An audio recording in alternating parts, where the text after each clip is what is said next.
What's up, guys? I'm Uncle Freedom coming to you before I go to work today, and we're going to have a chat about some fun stuff today. But first, go ahead and like, subscribe, share, tell a friend, because that helps the channel more than you know. And one by one, together, we will defeat the algorithm overlords and push gun content out to the masses. Also, if you're looking to support the channel, description box down below. At this point, it should be the website. Let me know what you think of the name. I'm pretty proud of it myself, though I didn't actually build it. I hired a good viewer of this channel to take care of that for me. In addition to that, I need to give a shout out to the biggest supporter of the channel at this time, and that is Outlast Supply. So if I myself were to curate a series of goods in which to sell in order to make things better, no YouTube, I'm not selling anything in this video. I have no financial interest in guns whatsoever if people buy what they see in this video.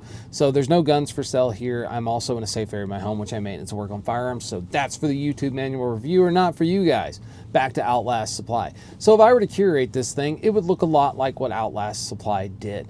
Everything is top-notch quality stuff. There is no junk on that site, and I think it's amazing. From your optics to your flashlights, it all exists there. Even some food for those preparedness-minded people there.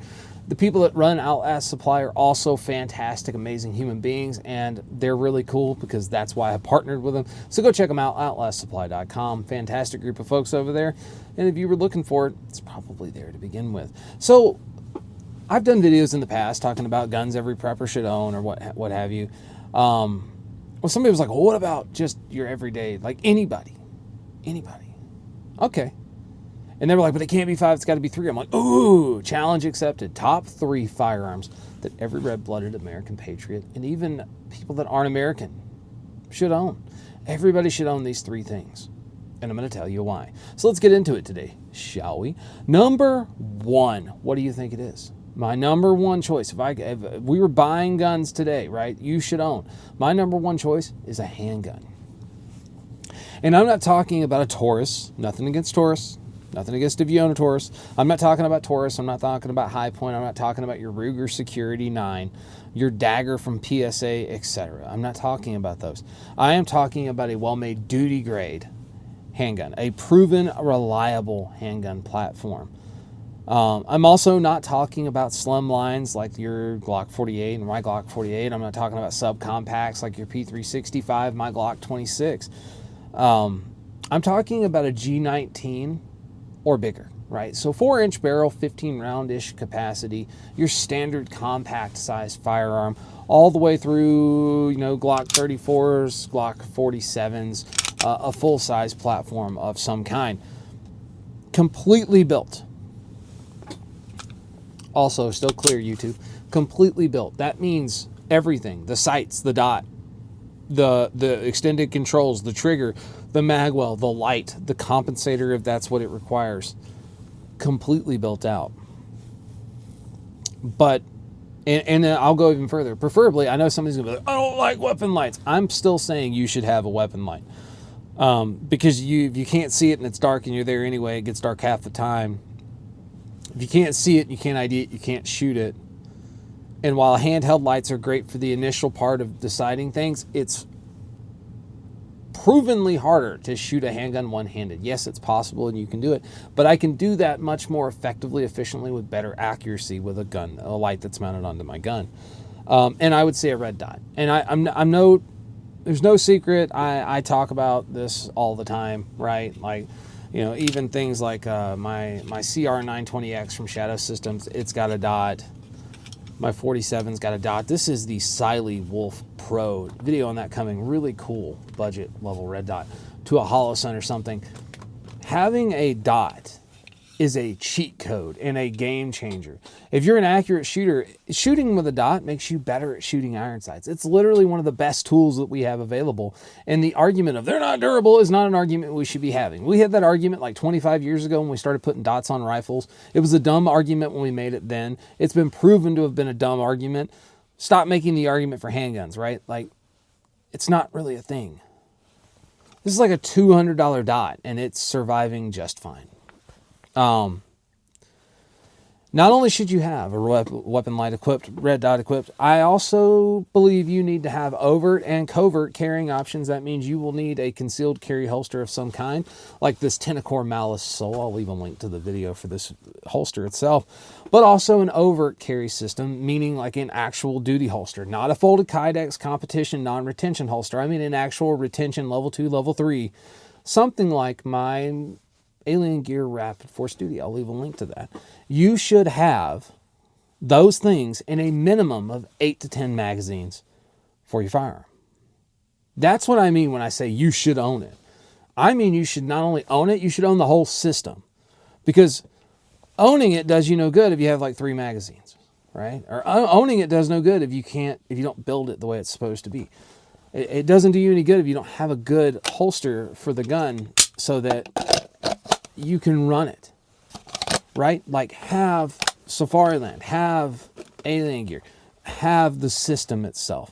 That's what I'm thinking. So why?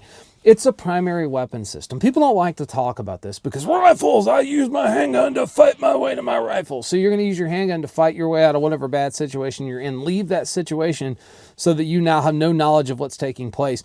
Get your rifle and go re-engage in a situation that you no longer know anything about. That's dumb.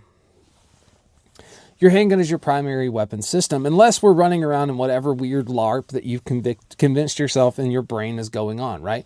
I talk about this in a video, overt versus covert. It made a lot of people mad because people hyper-fixated on the words, a right to feel safe, instead of listening to any part of the video where I talked about basically the fact that if we're not good stewards of the Second Amendment, your right to open carry is going to get stripped real quick by overzealous lawmakers, and it's not going to go well. So don't be a dick, 1. 2, you're like, our civil rights only go as far until they run into somebody else's. And that was told to me by a civil rights attorney, and I still think it's one of the best things ever. Your handgun's a primary fighting system. End of discussion. It is. Because 99% of whatever badness you're going to run into in the everyday world you're going to run into with the firearm you had in your pants. So your handgun's your primary weapon system. It's the problem solver for most things you're going to encounter. Second, what are we talking about second? A fighting rifle.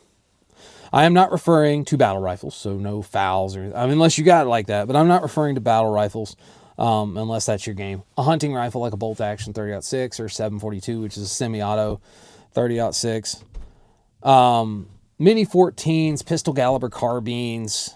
I mean a well-specced out, ultra proven, ultra reliable, accurate, intermediate calibered weapon system that's chambered, that is magazine fed, optics capable, complete with your optic, your light, your sling, your suppressor preferred, and all support equipment that goes with it, which means your chest rig, your belt, your plate carrier, right? You should have on hand 5 to 8 magazines, no matter what, for this guy, loaded with an appropriate for your MPCOA, right? So there's MPCOA, MDCOA. Here's cool, fun acronym of the day. MPCOA is most probable course of action. MDCOA is most dangerous course of action. Your MPCOA is how your ammo should be selected, right? What is the most probable threat that you expect to face and in what environment?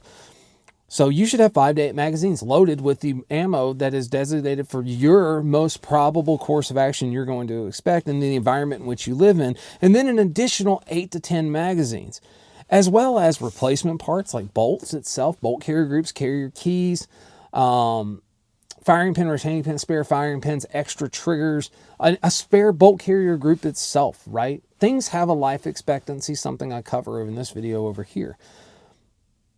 But you need parts to keep your stuff running. So why do we need that? Why is that this number 2 selection? If it's that bad, I want an option that is beyond the capability of my trusty everyday carry firearm, my handgun.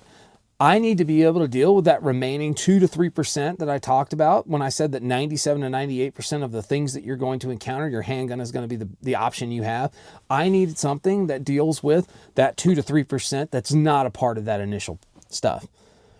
I need to be able to remain with those 3% of possibilities over there. I need to be able to defend my life, my family's life, my freedom from all enemies, foreign or domestic. I don't care.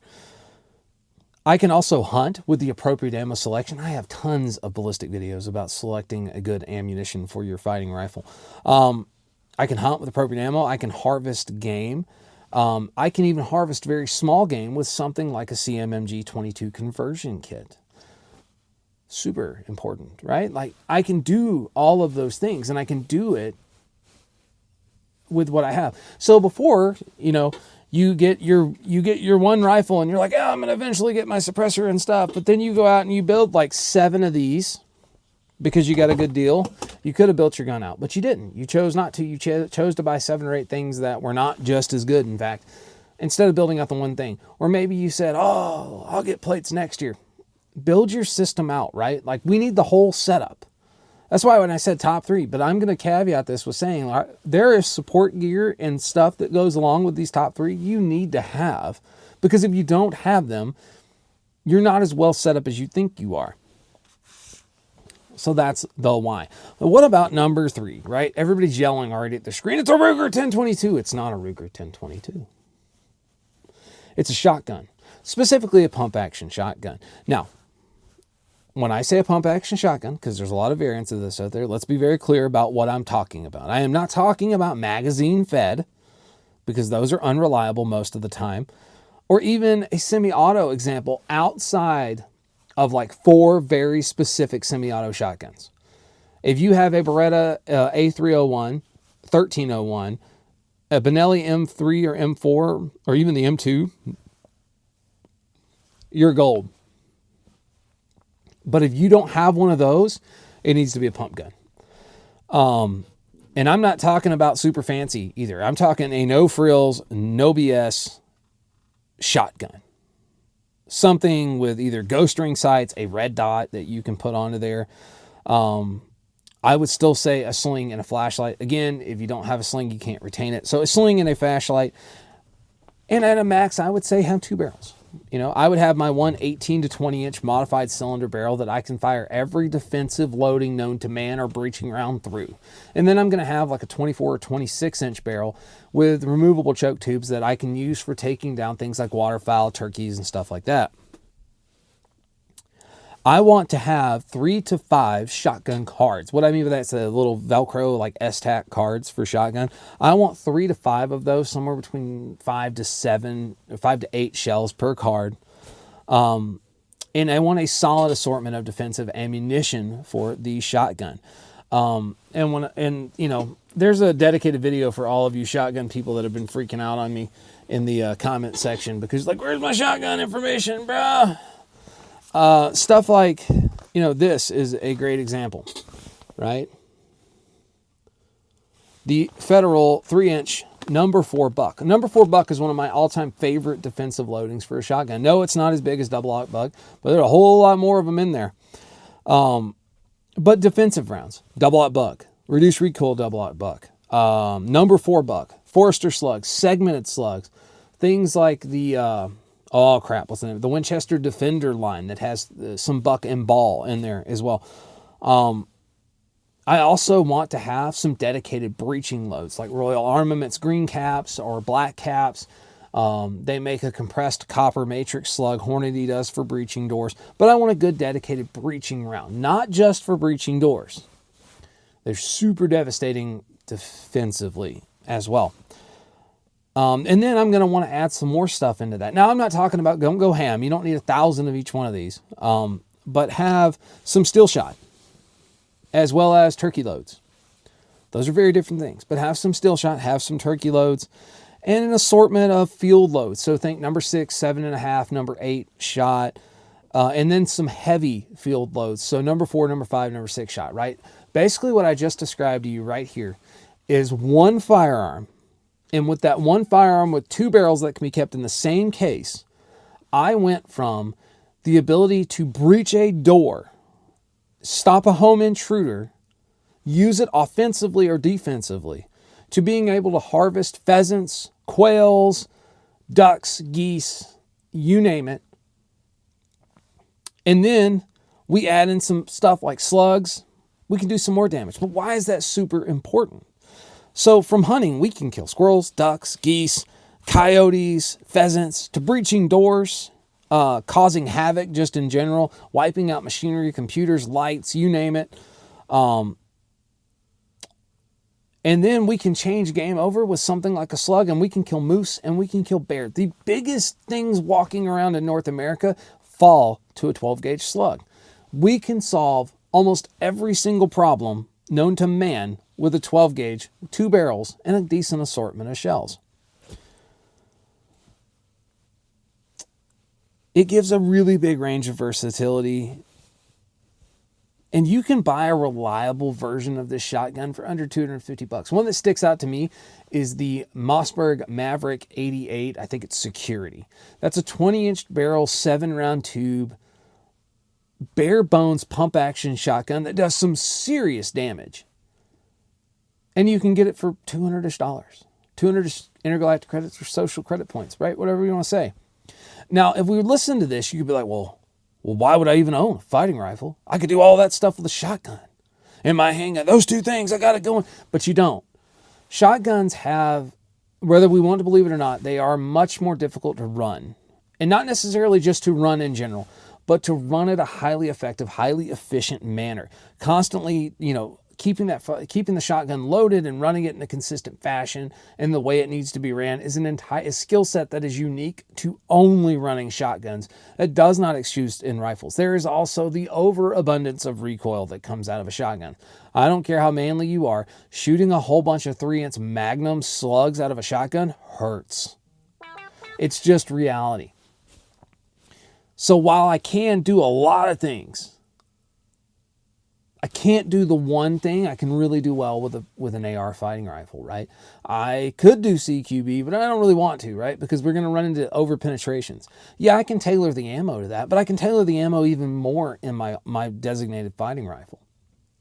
If you, the red-blooded American, decided the day that you were going to do this right and you were going to get your designated pistol with your magazines and your holsters and your support equipment and good ammunition, and you were like, all right, cool, now I'm going to go get my fighting rifle. And I'm going to get that fighting rifle with suppressor and sights and a light and a sling and a designated plate carrier with magazines full of my own, my good ammo, and then some training magazines for stuff. And then I'm going to go buy my pump shotgun. And I'm going to have that shotgun, and I'm going to buy some slugs, some heavy field loads, some normal field loads, some steel shot, maybe turkey shot, hit or miss if you live in a place with turkeys, some defensive rounds, and some breaching rounds, right? Those 3 options can literally cover 99% of things that you could be expected to encounter, even if the balloon went up. From breaching doors to hunting animals to getting into protracted gun battles in a city street, to fighting off a near ambush when you were just trying to take your family somewhere. You can solve all of it with those 3 options, a good curated assortment of ammo, and very minimal support gear. If you were going to add to it from this, sure, get a .22 rifle. But my next one from here is going to be a bolt gun. I want a bolt gun that increases my capability and lethality beyond the 500 to 600 yards I'm going to own with my fighting rifle all day long. I can do that. But if I'm only going to get 3 and we're starting over, and these are the 3, where do I go today, freedom, to get the things that I need to ensure that freedom doesn't go away? This is how you do it. Good fighting handgun, decent size, not a subcompact, not a slim line. Get a good gun that runs reliable. Deck it out completely from the start to finish. Have your support gear. Then go get your rifle. Get all the bells, whistles, bits, bobs that you need for that. Build that thing out. Deck it out so that it is perfect for what you need it to do with all support gear needed and being necessary. And then go get you that good old pump shotgun and start selecting and curating rounds out so that you have what you need. Things like number 4 buck. I am a big time number 4 buck fan. And honestly, if you go to Palmetto State Armory, they have the Rios number 4 buck and double out buck 25 round boxes. And it's like 18 freaking galactic credits to get a box of those. I bought hundreds of rounds of double aught and number 4 buck. Because number 4 buck, if you pinned me down and said you get 1 round for your shotgun, that's the thing I'm taking. I'm taking number 4 buck because I have basically 243 6mm diameter projectiles. And, I got a lot of them in here. So that's what it is. So for you that have been waiting on a shotgun-centric video, fear not, because I'm going to take my top 5 defensive shotgun rounds. I'm going to take them out to the range. We're going to shoot them from a 20-inch shotgun, and we're going to pattern them on paper and talk about why I would pick those things. I'm also going to take an exclusive look at some breaching rounds, as well as some different loadings and things that we could do, like cut shells for the average YouTube viewer. So guys, I am Uncle Freedom. Thanks so much for hanging out with me today. I appreciate all these same. As always, take care of yourself, take care of each other, and until next time, I'll see you later.